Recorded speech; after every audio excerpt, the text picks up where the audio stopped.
बिस्मिल्लाहिर्रहमानिर्रहीम। अस्सलाम वालेकुम नाज़रीन, आप यूट्यूब चैनल देख रहे हैं। मैं इमरान खान हूं। नाज़रीन, बड़ी इंटरेस्टिंग खबरें हैं, इंटरनेशनल भी और पाकिस्तान के अंदर से भी। नवाज शरीफ का ख़ास आदमी आसिम मुनीर के ख़ास आदमी से लड़ पड़ा है और लड़ाई की वजह जो है वो प्रॉपर्टी है। और एक दूसरे के इन्होंने पोल खोलने शुरू कर दिए हैं, अजीबो गरीब हरकतें शुरू कर दी हैं। ये बड़ा मज़ेदार एपिसोड है, ये मैं आपके सामने रखूँगा कि ये क्या हुआ, कैसे हुआ। और पाकिस्तान में जिस लेवल की चोरी की जा रही है, इसके एक और यानी ये सबूत तो पहले भी मौजूद था, लेकिन इसको दोबारा से ये जब चीज़ें मंजर आम पे आती हैं हर मरतबा बड़ी तकलीफ़ होती है। तो कुछ ऐसे फैक्ट्स हैं जो मैं आपके साथ शेयर करूँगा, आप हैरान हो जाएंगे। तो नाजरीन, सबसे पहले जो इस वक्त सिचुएशन है खित्ते की, उस पर हम बात करते हैं। डोनाल्ड ट्रंप एक दिन जंगबंदी करता है और साथ ही अगले बयान के अंदर वो ऐलान जंग कर देता है। यानी आप डोनाल्ड ट्रंप को प्रिडिक्ट नहीं कर सकते। ये अमरीकी तारीख का एक अजीबोगरीब किरदार है। एक पोस्ट करता है कि हमने अपने अहदाफ हासिल कर लिए हैं, हम जंग जीत गए हैं, जो काफ़ी है। और फिर अगली पोस्ट में कहता है कि ईरान दुनिया के लिए बदस्तूर एक ख़तरा है जिसे हमें ख़त्म करना पड़ेगा। तो एक डोनाल्ड ट्रंप की पोस्ट से ऐसा लगता है कि जैसे ईरानी बहुत अच्छे हैं, मामला हल हो गया। एक से ऐसा लगता है कि उनसे बुरा दुनिया में कोई नहीं और मामला अभी हल नहीं हुआ। एक बयान में कहता है कि ईरान को हार मानना पड़ेगी, अजीब लोगों से हमारा पाला पड़ गया है, वो काफ़ी ज़हीन भी हैं, बहुत सख्त गिर हैं। अगले बयान में डोनाल्ड ट्रंप साहब ये कहते हैं कि ईरान हमारी मिन्नतें कर रहा है मुआहदा करने के लिए और हम उनसे नहीं करना चाह रहे। अब जो लेटेस्ट डोनाल्ड ट्रंप का इस हवाले से स्टेटमेंट है, वो स्टेटमेंट ये है कि मैं जल्द ईरान की भेजी हुई तजावीज़ का जायज़ा लूँगा। देखिए, ईरान ने पहले तजावीज़ भिजवाई और पहले अमेरिका ने भिजवाई, ईरान ने नहीं मानी, फिर ईरान ने भिजवाई, अमेरिका ने नहीं मानी, फिर ईरान ने तरामीम करके भिजवाई, उसके ऊपर पंगा पड़ गया। अब ईरान ने फाइनली और तजावीज़ भिजवाई हैं और इतला ये आ रही है कि एक तरफ से कोई 9 तजावीज़ आई, अमेरिका की तरफ से कोई 14 या 15 तजावीज़ जो हैं वो ईरान ने भिजवा दी हैं। ये अभी किसी को भी कंफर्म नहीं है, सब अपनी अपनी बातें कर रहे हैं। एक्चुअली जो मुज़ाकरात हैं वो पाकिस्तान करवा रहा है, अमेरिका और ईरान के बीच में चल रहे हैं, एक दूसरे को तजावीज़ भिजवा रहे हैं। जिस वक्त इनकी नीयत होगी ना दोनों मुल्कों की, ये बड़े आराम से मुज़ाकरात कामयाब हो जाएंगे। जब तक इनकी नीयत नहीं है ना, ये जो मर्जी कर लें, मुज़ाकरात कामयाब नहीं होंगे। तो यहाँ पे डोनाल्ड ट्रंप ने कहा कि मैं जल्द ईरान की भेजी हुई तजावीज़ का जायज़ा लूँगा, मगर मेरे ख्याल में ये काबिल कबूल नहीं होगा, क्योंकि उन्होंने गुज़िश्ता 47 सालों में इंसानियत और दुनिया के ख़िलाफ़ जो कुछ किया है, इसके लिए उन्होंने अभी तक कोई बड़ी कीमत नहीं चुकाई। यानी अब डोनाल्ड ट्रंप एक मरतबा फिर जंग की बात कर रहा है। तो जंग की बात में ना एक बात आप जहन में रखिएगा कि सेंटकॉम के जो कमांडर हैं, उन्होंने डोनाल्ड ट्रंप को ब्रीफिंग दी थी अभी हाल ही में। और इसके बाद एडमिरल ब्रेड कूपर इनका नाम है, इन्होंने 26 फरवरी को जब दी थी ब्रीफिंग, तो 28 फरवरी को अमेरिका ने हमला कर दिया था। इस मरतबा इन्होंने दोबारा डोनाल्ड ट्रंप को एक ब्रीफिंग दी है कि क्या क्या कुछ किया जा सकता है ईरान के ख़िलाफ़, वो कौन से 3 फौजी ऑप्शन हैं जिनके ऊपर अमल दरामद किया जा सकता है। मैंने आपको वो रिपोर्ट भी किया था। अब यही जो सेंटकॉम के कमांडर हैं, इन्होंने इसराइल से भी रब्ता किया है और इसराइली चीफ ऑफ स्टाफ ने हमांगी पैदा करने के लिए, क्योंकि अगर हमला होना है तो इसराइल ने साथ मिलकर हमला करना है। और इस मरतबा अरब ममालिक में भी बहुत सारे दिफाई साजो सामान वो ले रहे हैं, उनकी भी तैयारी है, वो अब किसी और पिच पे हैं। पिछली मरतबा हालात कुछ और थे, इस मरतबा हालात थोड़े से मुख्तलिफ हैं। इस मरतबा अरबों का नुकसान भी हो चुका है और ईरान के पास ये शवाहिद भी हैं कि अरब ममालिक की सरजमीन से ईरान पे बार बार अटैक किया गया है और ईरान की गवर्नमेंट से जुड़े लोगों ने बाकायदा निशानदही कर दी है उन अहदाफ की जो अरब सरजमीन के ऊपर मौजूद हैं और जिनको वो कहते हैं जी हम निशाना बनाएंगे। चाहे वो सऊदी अरब में है, कतर में है, यूएई में है, बहरीन में है, उर्दन में है, उन्होंने बताया जी हम इन अहदाफ को निशाना बनाएंगे। सिर्फ वहाँ पे ओमान एक ऐसा मुल्क है जिसके साथ अभी तक ईरान का कोई फड्डा नहीं है। तो सेंटकॉम के जो कमांडर हैं, उनका अब रब्ता हुआ इसराइली चीफ ऑफ स्टाफ से, ताकि हमआहंगी पैदा की जाए कि अगर हमला होता है तो किस तरीके से किया जाएगा। और ये खाली इतनी बात नहीं है, डोनाल्ड ट्रंप को ब्रीफिंग देने के बाद सेंटकॉम के कमांडर कोपर जो हैं वो फौरी तौर पे मिडल ईस्ट आ गए हैं। एडमिरल ब्रेड कोपर इस वक्त मिडल ईस्ट में मौजूद हैं और यहाँ पे जो दिफाई तैयारियाँ हैं उनको हतमी शक्ल दे रहे हैं, या जो जारहाना हिकमत अमली हो सकती है अमरीकी फ़ौज की, उसको हतमी शक्ल दे रहे हैं और वो जायज़ा ले रहे हैं तमाम चीज़ों का ग्राउंड पर आके। डोनाल्ड ट्रंप से मिलना, वहाँ पे ब्रीफिंग देना, और उसके बाद फौरी तौर पे इसराइली चीफ ऑफ स्टाफ से रब्ता करना और फिर खित्ते में उनकी मौजूदगी और वहाँ पे ऑपरेशनल तैयारियों का जायज़ा लेना, ये सारी चीज़ें इशारा कर रही हैं कि अब दोबारा लड़ाई हो सकती है, कशीदगी दोबारा बढ़ सकती है। डोनाल्ड ट्रंप को फेस सेविंग चाहिए। डोनाल्ड ट्रंप ने कई मरतबा कहा कि मैं जंग जीत गया हूँ लेकिन मैं बहुत बड़े मार्जिन से जीतना चाहता हूँ। तो बहुत बड़ी फेस सेविंग डोनाल्ड ट्रंप को चाहिए, जिसके बगैर पॉलिटिकली वो अमेरिका में बहुत बुरी तरह डैमेज हो गया। अमेरिकन का एक देखें, मैंने आपको पहले भी बताया था, अमेरिकन भी एक ऐसी कौम है जो बड़े फ़ख्र के साथ जीते हैं। अब आपको ये अच्छा लगे या बुरा लगे, अमेरिकन के अंदर भी एक बड़ा फ़ख्र है, एक बड़ा प्राउड नेशन है। वो ये कहते हैं जी हम किसी से नहीं हार सकते, हमने सारी जंगें जीती हैं, हम आइंदा भी जंगें जीतेंगे। और उन्हें कमज़ोरी बिल्कुल पसंद नहीं है। यानी वो ये नहीं देख सकते कि उनका प्रेसिडेंट हार गया और जो प्रेसिडेंट हारेगा या पीछे हटेगा वो उसका खुमियाजा भुगतेगा। यानी जिस तरीके से जो बाइडन अफगानिस्तान से निकला, उसका बहुत बड़ा डैमेज हुआ उसको पॉलिटिकली, और बड़ा मजाक उड़ाया उसके मुखालिफिन ने उसका। तो अगर डोनाल्ड ट्रंप यहाँ पे ये अधूरी जंग छोड़ के आ जाता है और ईरान को दुनिया फातेह समझती है, तो अमेरिका को तो डैमेज होगा, डोनाल्ड ट्रंप को पॉलिटिकली और उनकी पार्टी को बहुत बड़ा डैमेज हो जाएगा। तो ये वो चीज़ें हैं जिनकी वजह से खदशा है कि खुदा न खास्ता दोबारा खित्ते में पाकिस्तानी कोशिशों के बावजूद लड़ाई लग सकती है। तो एक तो ये चीज़ हमें दिमाग में रखनी पड़ेगी, ये क्या कह रहे हैं। लेकिन सदर अहमदी नयाद जो ईरान के साबिक सदर हैं, उन्होंने जो एक स्टेटमेंट दिया ना, वो बड़ा इंपॉर्टेंट है। मैंने उनका स्टेटमेंट पढ़ा और बड़ा बामानी किस्म का उन्होंने स्टेटमेंट दिया। उन्होंने कहा अब दुनिया ये कबूल करने को तैयार नहीं है कि एक कौम समंदर पार बैठकर बाकी तमाम अकवाम की किस्मत का फैसला करे। डॉलर और फौजी दबाव पर मबनी निज़ाम अपना असर खो चुका है। अगर वाशिंगटन अपने जवाल से बचना चाहता है तो उसे एहतराम का लफ्ज़ सीखना होगा। हम कोई कानूनी नहीं हैं, हम हज़ारों साल पुरानी तहजीब हैं। ईरानी सरजमीन पर उनका किया गया हर हमला दुनिया के इस हिस्से में उनके असर रसूख के खात्मे को मज़ीद तेज़ करता है। वो ये करते हैं, जितना वो हमारे ऊपर हमला करते हैं ना, इससे दुनिया में उनका असर रसूख कम होता है अमेरिका का, उससे बढ़ता नहीं है। और डॉलर के हवाले से मैं अभी आपको, क्योंकि यहाँ पे बात हुई कि डॉलर के ज़रिए से और फौजी दबाव के ज़रिए से दुनिया को कंट्रोल करते हैं, तो यहाँ एक बहुत बड़ी खबर है, ये भी मैं आपको पढ़ के सुना देता हूँ। चीन और रशिया ने एक बड़ा कदम उठाया है। वर्ल्ड अफेयर्स नाम की जो एक वेबसाइट है उसने ये खबर भी जारी की है और आलमी मीडिया में छप भी रही है। चाइना ने दो बहुत बड़े कदम उठाए, लेकिन पहले आप ये देख लें कि Russia and China started trade in Russian ruble and Chinese yuan currency only stopping using dollars. वो ये कहते हैं कि रूस और चाइना जो है वो रशिया और चाइना की करेंसी के अंदर ट्रेड करना शुरू हो चुके हैं और सिर्फ इसी में वो ट्रेड करना चाहते हैं ताकि डॉलर का रास्ता रोका जा सके या डॉलर के इस्तेमाल को कम किया जा सके या उसको रोका जा सके। ये डॉलर के लिए अच्छी बात नहीं है। ये दो बहुत बड़ी मईशतें हैं। अगर इनके नक्शे कदम पे एक दो और मईशतें चल पड़ी, फ़र्ज़ करें अगर कल को जर्मनी कहता है कि हम यूरो के अंदर ट्रेड करेंगे, हम डॉलर में नहीं करेंगे। जर्मनी दुनिया की एक और बड़ी मईशत है ना, टॉप 5 के अंदर यही है। इंडिया है, जर्मनी है, जापान है, अमेरिका है, बरतानिया है, फिर रशिया भी टॉप 10 के अंदर आता है। चाइना दुनिया की बड़ी मईशतों में दूसरे नंबर पे है।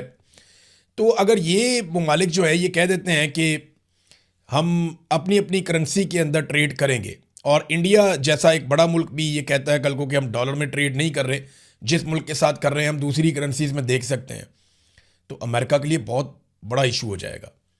और अगर डॉलर नीचे जाएगा तो अमेरिका का जो सुपर पावर का स्टेटस है वो ख़तरे में आ जाएगा। चाइना ने एक और स्टेटमेंट दिया है और ये ज़रा सख्त है। देखिए, अमेरिका ने पाबंदियां लगाई हैं कुछ बहरी जहाज़ों पे, कुछ कंपनीज़ के ऊपर, कुछ रिफाइनरीज़ हैं उनके ऊपर, कि वो ईरान के साथ ट्रेड कर रहे हैं। अब इसमें जो स्टेटमेंट दिया है चाइना ने, चीन की वजारत तजारत ने ऐलान किया है कि वो ईरानी तेल खरीदने के इल्ज़ाम में निशाना बनाई गई 5 कंपनियों के खिलाफ अमरीकी पाबंदियों की तामील नहीं करेगा। चाइना ने बाकायदा अमेरिका की पाबंदियां मुस्तरद कर दी हैं। अमेरिका धमकी ये लगाता है कि अगर हमारी पाबंदियां कोई मुस्तरद करेगा तो हम उसके ऊपर टैरिफ लगा देंगे। तो चाइना कहता है लगाओ, हम भी लगाएंगे। अब चाइना इस लेवल पे ट्रेड कर रहा है अमेरिका के साथ और दुनिया के साथ कि इतना आसान नहीं है कि उसके ऊपर आप बड़ा सा टैरिफ लगा दें और यकतरफा तौर पे आप उसको दबा लें। और ख़ास तौर पे उस वक्त जब आपकी फ़ौजें चाइना के करीब मौजूद हैं। यानी चाइना का फासला यहाँ से कम है, अमेरिका का फासला बहुत ज़्यादा है। चाइना थोड़ी सी सपोर्ट करे तो ईरान अमेरिका के लिए बहुत बड़ी मुश्किलात पैदा कर सकता है। तो चीन ईरानी तेल का एक बड़ा ख़रीदार है, ख़ासतौर पर छोटी और आज़ाद रिफाइनरीज़ के ज़रिए, जिन्हें टी पॉट्स कहा जाता है। ये रिफाइनरियाँ कम कीमत पर फ़रोख्त होने वाले ईरानी खाम तेल पर इन्हिसार करती हैं। अमेरिका जो ईरान की आमदन कम करने की कोशिश कर रहा है, वो इन पर पाबंदियाँ लगा रहा है। चीन का कहना है कि वो अमरीकी पाबंदियों को तस्लीम नहीं करता। ये वजारत तजारत है चाइना की जिसने ये स्टेटमेंट जारी किया, और चीनी कंपनियों और इदारों को भी इन पर अमल दरामद या इनकी तामील नहीं करनी चाहिए। चाइना के बाद अपना पूरा एक इकनॉमिक वर्ल्ड है, और अगर वो इससे अपने आप को बाहर निकालता है तो ये कोई अच्छी खबर नहीं है अमेरिका के लिए। ये अमेरिका के लिए मुश्किलात बढ़ेंगी आने वाले वक्त में। डोनाल्ड ट्रंप ने अमेरिका को वहाँ पे लाकर खड़ा कर दिया है जहाँ पे अमेरिकन फ़ौज का दबदबा पहले जैसा नहीं रहा। दूसरा, अमेरिकी डॉलर का असर रसूख जो है वो ख़तरे में पड़ गया है।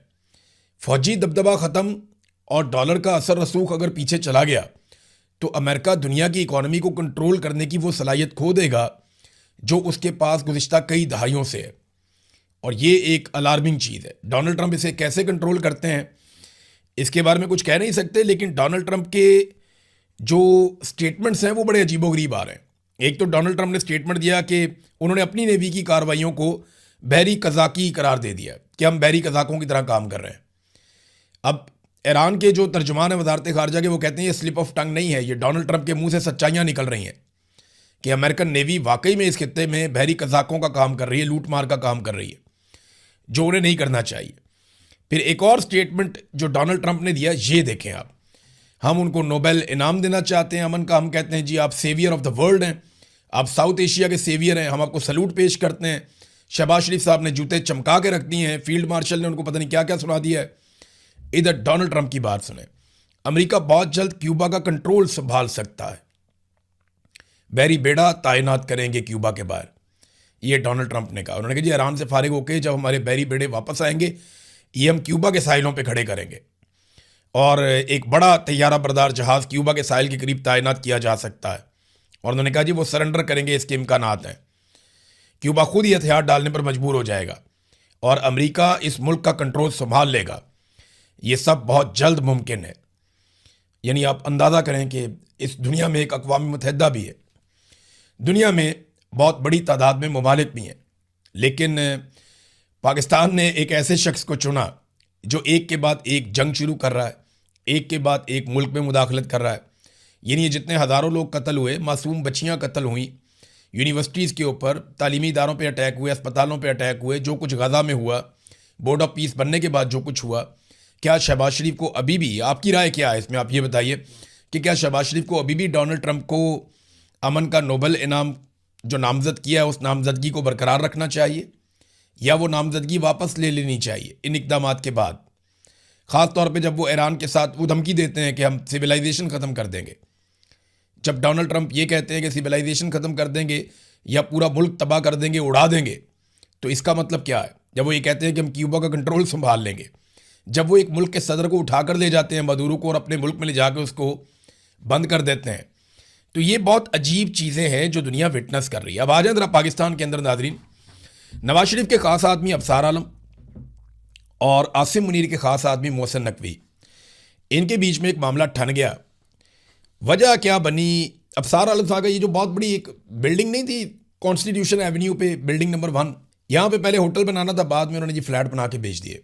सिक्योरिटी इशू है। अब इसकी पेमेंट भी नहीं की हुई थी। यहाँ पाकिस्तान में तो बहुत दो नंबरी होती है ना, तो किसी ने ये भी नहीं सोचा कि यार कॉन्स्टिट्यूशन एवेन्यू के ऊपर है, सामने पार्लियामेंट है, सुप्रीम कोर्ट है, हाई कोर्ट है, यहाँ पे साथ ही जो है पार्लियामेंट, आगे जाके लॉजेज आ जाते हैं, कैसे हमारे मुकद्दस इदारे हैं यहाँ पे। तो इस जगह के ऊपर भी पैसा बना लिया अफसरान ने दो नंबरी करके, और फ्रॉड किस्म के माफिया ने यहाँ पे आके माल बना लिया, जजेस ने भी अपना पैसा खा लिया। अब वहाँ पे एक जो फ्लैट है वो अफसार आलम साहब का भी था। वो ये कहते हैं कि उन्होंने अच्छे वक्तों में जब ये ज़ेरे तामीर था तब उन्होंने एक बुक करवा लिया था, तो ये बिल्कुल ठीक बात होगी उनकी। मैं बिल्कुल नहीं कह रहा कि ये उन्होंने करप्शन से लिया या कोई दो नंबरी से लिया, ये बात बिल्कुल गलत है अगर कोई ये कहता है तो। बिल्कुल उन्होंने अपने हक हलाल के जायज़ पैसों से या तनख्वाहों से लिया होगा। वो अच्छी तनख्वाहों पे मीडिया में काम करते रहे, और जो लोग मीडिया में काम करते रहे उनके लिए 2, 4, 5, 10 करोड़ का फ्लैट लेना या प्लॉट लेना कोई मुश्किल नहीं है। यहाँ 5 मिलियन से 10 मिलियन तक तनख्वाह होती है पाकिस्तान में मीडिया वालों की, जो अच्छा काम करते हैं। अफसार आलम साहब का तो मुझे आइडिया नहीं है, लेकिन जो अच्छा काम करते हैं उन्हें अच्छी खासी तनख्वाह भी मिलती है पाकिस्तान में, और किस्तों पे लेना तो कोई रोला ही नहीं है। तो वो कहते हैं जनाब उनका वहाँ पे एक फ्लैट था, जब मामला यहाँ पे आया तो उनको गुस्सा आ गया। अब गुस्से के अंदर उन्होंने क्या कुछ कह दिया, उन्होंने कहा जी मोहसिन नकवी ने इस्लामाबाद के दिल में बिल्डिंग पर हमला किया, रेंजर्स को गैर आइनी और गैर कानूनी तौर पर इस्तेमाल किया, उनकी कमांड के हुक्म के बगैर उन्हें इस्तेमाल किया गया। और अभी अफसार आलम साहब का तो मुझे आइडिया नहीं है, लेकिन जो अच्छा काम करते हैं उन्हें अच्छी खासी तनख्वाह भी मिलती है पाकिस्तान में, और किस्तों पे लेना तो कोई रोला ही नहीं है। तो वो कहते हैं जनाब उनका वहाँ पे एक फ्लैट था, जब मामला यहाँ पे आया तो उनको गुस्सा आ गया। अब गुस्से के अंदर उन्होंने क्या कुछ कह दिया, उन्होंने कहा जी मोहसिन नकवी ने इस्लामाबाद के दिल में बिल्डिंग पर हमला किया, रेंजर्स को गैर आइनी और गैर कानूनी तौर पर इस्तेमाल किया, उनकी कमांड के हुक्म के बगैर उन्हें इस्तेमाल किया गया, और अभी कोर्ट का तहरीरी ऑर्डर भी नहीं आया था और ये सारा कुछ कर दिया गया। ये अफसार आलम साहब थोड़ा अरसा पहले जब कच्ची आबादियाँ गिराई जा रही थी तब नहीं बोले, जब रेंजर्स को इस्तेमाल करके नहाते शहरियों पर गोलियां चलाई गई तब नहीं बोले। पहले भी तो रेंजर्स को इस्तेमाल किया गया, आज तो सिर्फ बिल्डिंग खाली करवा लेते, पहले तो इंसानों का कत्लेआम कर दिया गया। आप कह रहे थे नहीं कोई कत्ल नहीं हुआ, कुछ नहीं हुआ, आप तो 2 नंबर अजीब तरीके से बात कर रहे थे, याद है आपको। तो अफसार आलम साहब अब अपनी बिल्डिंग पे बात आई है या अपने प्लॉट पे बात आई है, आपका हक हलाल का होगा, लेकिन जब बात अपने घर पे आई है तो आपको कितनी तकलीफ हुई है। तो वो जो लोग कत्ल हो गए वो भी तो किसी के बच्चे थे। ये जो कच्ची आबादियों में हज़ारों लोग जो बेघर हो गए हैं बहुत बड़ी तादाद में, उनके भी तो घरौंदे थे, वो तो उन घरों के अंदर रहते थे, आप तो यहाँ पे रहते भी नहीं है, ये तो सिर्फ आपकी एक प्रॉपर्टी थी। यानी जिस एलीट क्लब की इमारत में अफसार आलम साहब का अपना फ्लैट था, उस पर मोहसिन नकवी साहब का रेड हमला करार दे दिया गया। रेंजर्स की मदद लेना गैर कानूनी गैर आइनी करार दे दिया उन्होंने। इससे कबल दर्जनों आम बस्तियां मलिया मेट हुई, तब ये बिल्कुल चुप बैठे हुए थे। सियासी कारकुनों पर असली गोलियां चली, लोग कत्ल हुए, इनको वो रबड़ की गोलियां लगती थीं, और रेंजर्स का वहाँ इस्तेमाल इन्हें ऐन कानूनी और आइनी लगता था। यानी ये मुनाफकत नहीं है तो और क्या है, ये अब अफसार आलम साहब बताएं ना। दूसरा, उन्होंने एक सवाल पूछा कि मेरा सवाल है, क्या ये मुल्क मोहसिन नकवी का है? क्या मौजूदा चेयरमैन CDA इस फरा गोगी के फ्रंटमैन नहीं थे जो उस वक्त दुबई में फरार है, जिसका कहा जाता है कि वो पिंकी पीरनी की फ्रंटमैन थी? अब ये अफसार आलम कह रहे हैं ये तो जो CDA का चेयरमैन लगा है ये फरा गोगी का फ्रंटमैन है। ये क्या आज लगा फ्रंटमैन?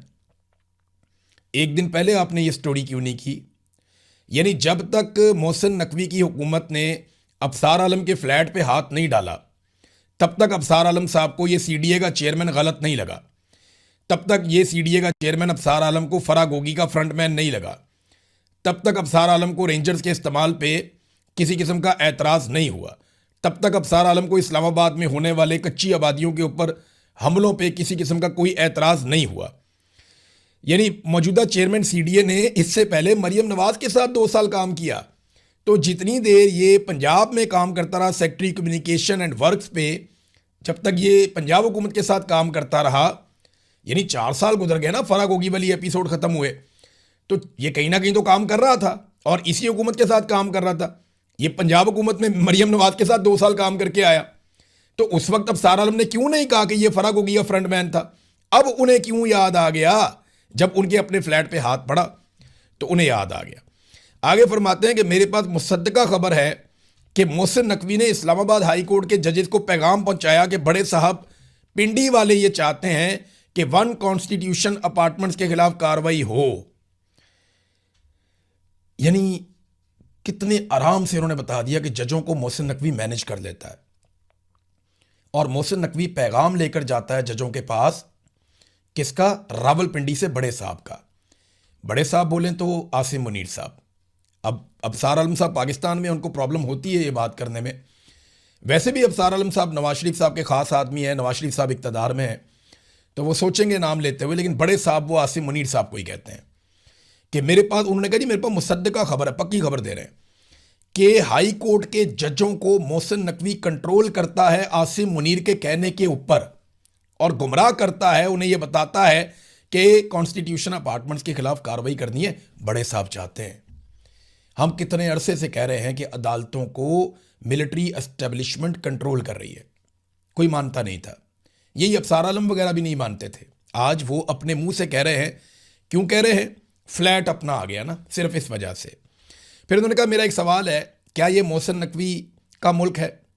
क्या ये मुल्क इसलिए बना था कि यहाँ लोग मेहनत करें, हलाल की कमाई करें, टैक्स दें, बजाय अपना पैसा मोहसिन नकवी और उसके ख़ानदान की तरह मुल्क से नाजायज़ तरीके से बाहर ले जाएं, इस मुल्क में इन्वेस्ट करें अपने बुढ़ापे के लिए और इस पर मोहसिन नकवी कब्जा कर ले? सवाल उन्होंने पूछे हैं मोहसिन नकवी से। फिर फील्ड मार्शल के ख़ास आदमी मोहसिन नकवी पे एक और बड़ा घिनौना इल्ज़ाम लगाया उन्होंने कहा मोहसिन नकवी ने अपना काला धन एमनेस्टी के ज़रिए सफ़ेद किया। मोहसिन नकवी की बीवी का अपार्टमेंट दुबई लीक में ज़ाहिर हुआ। मोहसिन नकवी ने कुछ दिन पहले कहा कि $100 अरब बाहर गया है। आप तो खुद पैसा बाहर लेकर गए हैं, आप दूसरों का पैसा कैसे लाएंगे? यही मोहसिन नकवी मनी लॉन्ड्रिंग भी कर रहा है। उसकी बीवी ने गैर कानूनी जायदाद भी बनाई है। और ये सारी चीज़ें कौन बता रहा है? अफसार आलम, नवाज शरीफ का खास आदमी, आसिम मुनीर के खास आदमी के बारे में बता रहा है। सिंध के मुख्तलिफ एयरपोर्ट पर आज भी जहाज उतर रहे हैं जो काला धन दुबई लेकर जा रहे हैं। यह भी जनाब अफसार आलम ने कहा है। तो नाज़रीन, इसमें घबराने वाली या ज़्यादा खुश होने वाली या परेशान होने वाली कोई बात नहीं है। अफसार आलम का फ्लैट बच जाएगा तो मामला बिल्कुल नॉर्मलाइज हो जाएंगे, उसके बाद कोई ना कोई ये हल भी निकाल लेंगे। लेकिन अच्छी बात यह है कि कम से कम इन्होंने एक दूसरे को एक्सपोज किया और जो बातें हम काफ़ी अरसे से कह रहे हैं उनके सबूत के तौर पे अब इन बयानात को हम सामने रख सकते हैं। नाज़रीन, एक स्टेटमेंट अंसार अब्बासी साहब का भी देखें ना, ये सहाफ़ी कैसे अपने आप को एक्सपोज करते हैं, सीनियर सहाफ़ी कहलाते हैं, यहाँ कई दहाइयों से काम कर रहे हैं। ये देखें इन्होंने क्या कहा। शहबाज शरीफ साहब की तवज्जो के लिए ट्वीट करते हुए कहते हैं कि इस्लामाबाद के जिम्स के अंदर, ये जो एक्सरसाइजिंग वाले क्लब्स होते हैं, जिम्स के अंदर मर्द और ख़वातीन की मुश्तरका एक्सरसाइज से इखलाकी और माशरती मसाइल जन्म ले रहे हैं। मुतअल्लिका हुकाम फौरी तौर पर इन ख़वातीन और मर्दों के लिए अलहदा औकात मुकर्रर करें और उस पर सख्ती से अमल करवाएं। ये जनाब DC इस्लामाबाद को इन्होंने साथ जोड़ के तो ये कह दिया कि जनाब जिम के अंदर इकट्ठी एक्सरसाइज करने से या जिम के अंदर एक्सरसाइज की टाइमिंग एक होने से बड़े शदीद मिसाइल पैदा हो रहे हैं। मेरे दिमाग में ना एक चीज़ आई फौरी तौर पे, और जो मेरे दिमाग में आ रहा था वही मैं हैरान कुन तौर पे मैंने देखा कि हमारी एक बहन है सहरिश मान, उन्होंने एग्जैक्टली वही लिखा हुआ था। मैं उन्हीं का पढ़ के सुनाया, तो क्रेडिट भी उनको दे देता हूँ। मेरे दिमाग में एग्जैक्टली यही बातें आ रही थी जो उन्होंने लिख भी दी, तो मैं वहीं से पढ़ के आपको सुनाऊंगा, उन्हीं का क्रेडिट है। उन्होंने कहा, क्या है ये आदमी? पाकिस्तान में औरतों को आधी रात को चादर और चार दीवारी का तकद्दुस पामाल करते हुए बगैर दुपट्टे के बालों से घसीट कर गिरफ्तार किया गया। माओं, बहनों, बेटियों से जेलें भर दी गईं। जजों के घरों में उनके बेडरूम्स में खुफिया कैमरे लगाए गए। फिल्में बनाकर मियाँ बीवी के हलाल रिश्ते की तौहीन की गई। तब इन्हें इखलाकी और माशरती मसाइल जन्म लेते नजर नहीं आए। जिम में इनको गुनाह नजर आ गए। मुनाफकत की भी एक हद होती है, ये उन्होंने लिखा। इद्दत वाला केस भी इनको नजर नहीं आया। बेशुमार जरिए वो हामला बच्ची है बेचारी, ईमान मजारी। देखें वो उम्र के लिहाज से बच्ची है, मेरे से उम्र में छोटी हो सकती है लेकिन कद में वो हम सबसे बहुत बड़ी है। उसके बारे में क्यों नहीं बोलते? बारंग बलोच के बारे में क्यों नहीं बोलते? उनकी तौहीन आपको नजर नहीं आती? वहां पे खवातीन का तकद्दुस, उनका एहतराम नहीं होता, वहां पे कोई इस तरह के मसाइल पैदा नहीं होते, वो गुनाह नहीं है, वहां पे ये आदमी कभी बात नहीं करेगा। ये ना बहुत आसान रास्ता ढूंढते हैं, चीप रास्ता ढूंढते हैं अपने आप को खबरों में रखने के लिए। अब तक के लिए इतने, अपना ख्याल रखिएगा, अपने इस चैनल